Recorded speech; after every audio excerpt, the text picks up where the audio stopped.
Were you able to apply for a loan on Friday, and are you getting any money yet? I actually applied for the EIDL disaster relief loan last Monday, which was the guaranteed $10,000 within 3 days. I got assigned a number, but I haven't heard anything from it. That's been about 8 days now. And then I just got all my applications in on Monday for the PPP program.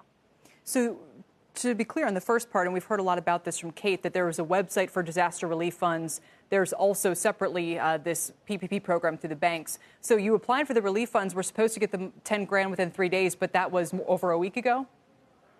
That's exactly right. So last Monday, so it's been 8 days now, and I haven't heard anything at all other than we got a confirmation number that, the application was accepted. And then there's been a lot of things that you may or may not know that with this PPP program that it's not easy to get through the application process, and the banks are getting kind of misinformed. So it's supposed to be done through community banks. Now, at this exact moment, they've got most of the info, but last night there was even more guidance released in the evening. So while the government's saying that there's a lot that's been assigned, that may be true, but I don't think anybody's actually received any money. Tim, are you going through your community bank or through the local branch of one of the big lenders? I'm going through my community bank, a bank called Origin Bank. And what's that process been like? You mentioned a lot of paperwork. It's a ton of paperwork, but not only that. For somebody like me, I've got a fairly large organization and people to do things, whereas most people don't. So if you're just a one-stop shop kind of place, it requires a lot of records and a lot of going back in history and compiling all the info in order to get this loan. It's not easy, and it's also really, quite frankly, the PPP is not set up for restaurants at all. Well, you'd think this is probably going to be one of the sectors with the biggest requests for lending, but I take your point. Anytime you try to fill out this paperwork, it's a nightmare. I can imagine this is the case as well. How much is your business down, and how many more weeks can you keep going if money doesn't come in the door?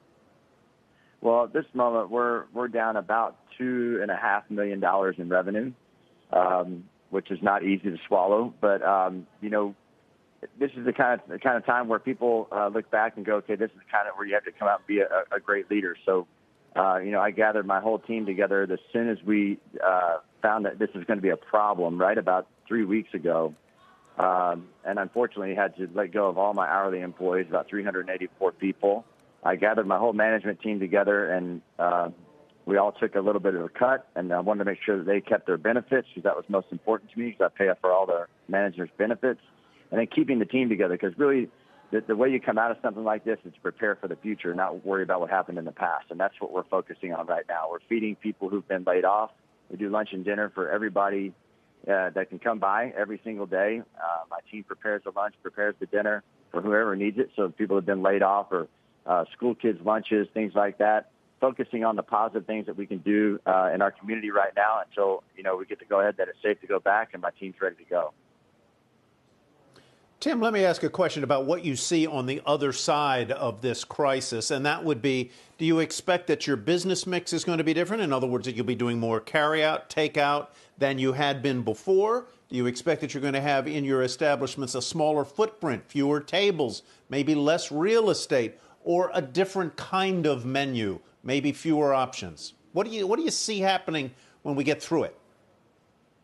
What I do believe is that Americans are very optimistic all the time.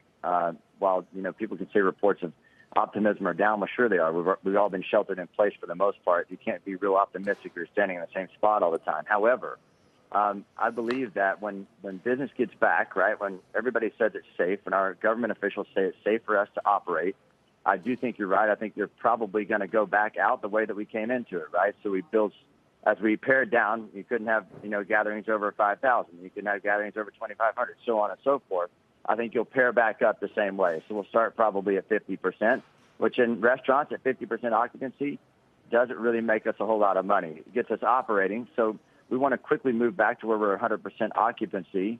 And that'll entail doing some adjustments, like you said. I think the carryout will become a bigger portion of everybody's business because they've converted to that. They modeled themselves to that now. We do a home delivery service right now that's doing very good business, and that's actually what's funding my community program right now. So I think we'll keep a lot of those things going while trying to ramp the business back up. I think what people need to focus on in my business is, A, figuring out how to get those loans and figuring out the grants that the government gives you, and B, worry about how you're going to operate when you open back up. Prepare for the optimism because it's coming.